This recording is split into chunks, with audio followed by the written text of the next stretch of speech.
Man, what is going on, YouTube? Miss Chantrell, you're going to keep me up all morning. But it's good, though. It's good debate. It's something that's on your mind. It's something that you find important. And I'm going to give my opinion on it. And it's only my opinion. The first thing I want to clear for you is this. You have a lot of... You kind of, when you talk about a certain thing, I think you kind of look at it on a wide spectrum. I'm going to give you an example. You made a comment that a lot of immigrants, when they come to America, that they're already affluent. I disagree with that. As some of my viewers know, I was in Nicaragua last year, December. I was there for 4 months. I was living there for 4 months. And actually, a lot of Nicaraguans would get upset. The powerful Nicaraguans would get upset about people immigrating to the U.S. and things like that. Because they say the people that come to the U.S. that are immigrating from their country and other Central American countries, a lot of these people are what you call labor workers, construction workers, people that lost their job, or people that had not so highly skilled jobs in their country.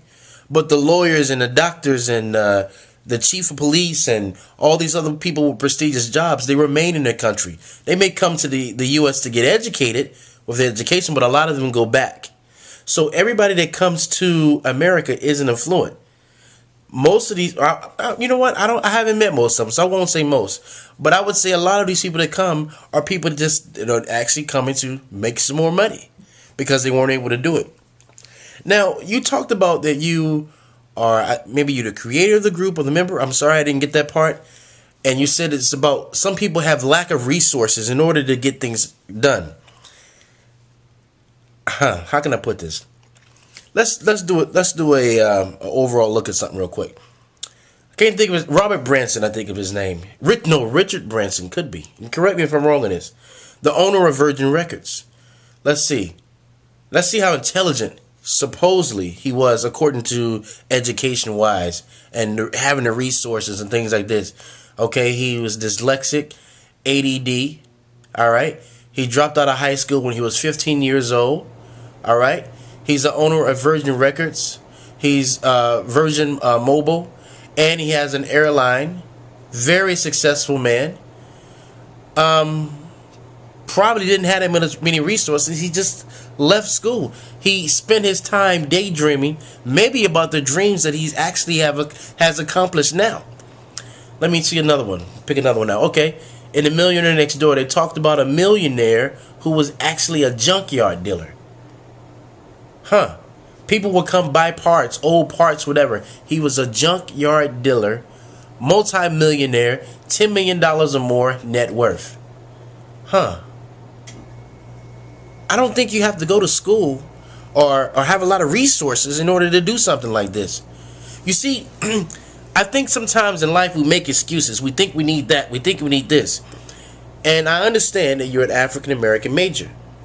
But African-American studies major. Here's the deal. Let me tell you something. We as black people, right, can... how can I put this? We can cry wolf. We can say, hey, this thing happened in the past. We can say all of these things, right? But let me tell you something. If you're a man or if you're a woman with discipline, it doesn't matter what race you are. You see, I made a comment about people with jobs. And you said, hey, here you are making comments about people with jobs, but you're not one that actually works a job and things like that. Let me tell you something. I told you about that I would go to get my bachelor's, my master's, my doctorate, and all these other kind of things, right? But one thing I will also learn to do too is to run my own business, is to make my own dreams come true. Because here's the deal. If I own a company, you're right. I get to choose who's going to come work for me, just like any other company. But if I learn to put food on my table for myself, I don't have to depend on anyone. No matter what color they are, no matter who they are, I don't have to depend on anyone to give me anything. And until people learn to be self-sufficient, to not to blame another race because of your downfall, you have no power. I mean, we can sit here and talk about, stories of slavery and what happened during that time, and, what happened in the 60s and 70s with Martin Luther King and all this other kind of stuff. We can rehash that. Or we can become stronger than and say, hey, that was our past. How can we move on and be stronger people? You see, I don't see things through race and things of that nature, because I don't think God created us all to see things through race. So I don't concentrate on that.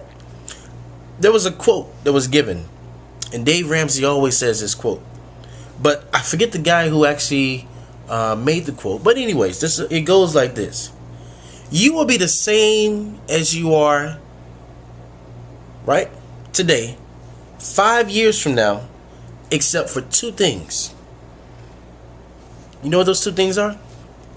The books you read and the people you meet. Those two things. The books you read and the people you meet. So if you want to change, put yourself in front of powerful people. Read books every day. Read books that's going to inspire you, that's going to help you. Don't read novels and things. Don't waste your time with those kind of things. Read self-help books. Become a better person. Because when you become a better person, a more knowledgeable person, you will attract wealth. You will attract the things that you need to attract. And lastly, I'm going to leave you with this. You made a comment about the family, about how you can see some families do that. First of all is this: nobody has to hold your hand in anything.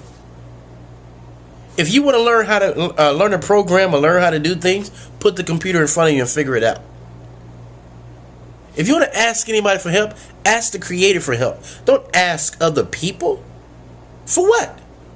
What kind of power is that to ask someone else to help me do something? Hey, can you help me out of the ghetto?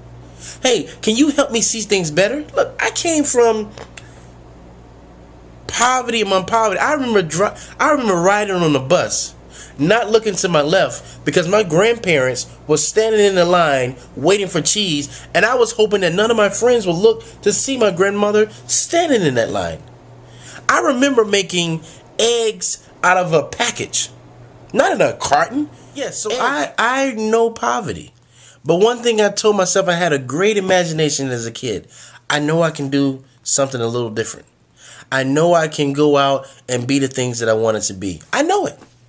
All you have to do is start off with that belief, stop making excuses, and you can have anything.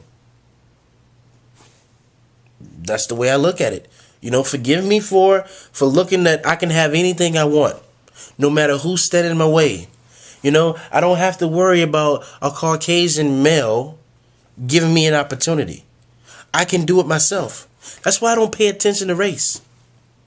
I look inside myself and I see the strong being that I am, and I try to help that being become a stronger person each day. That's it. That's all I can say on that.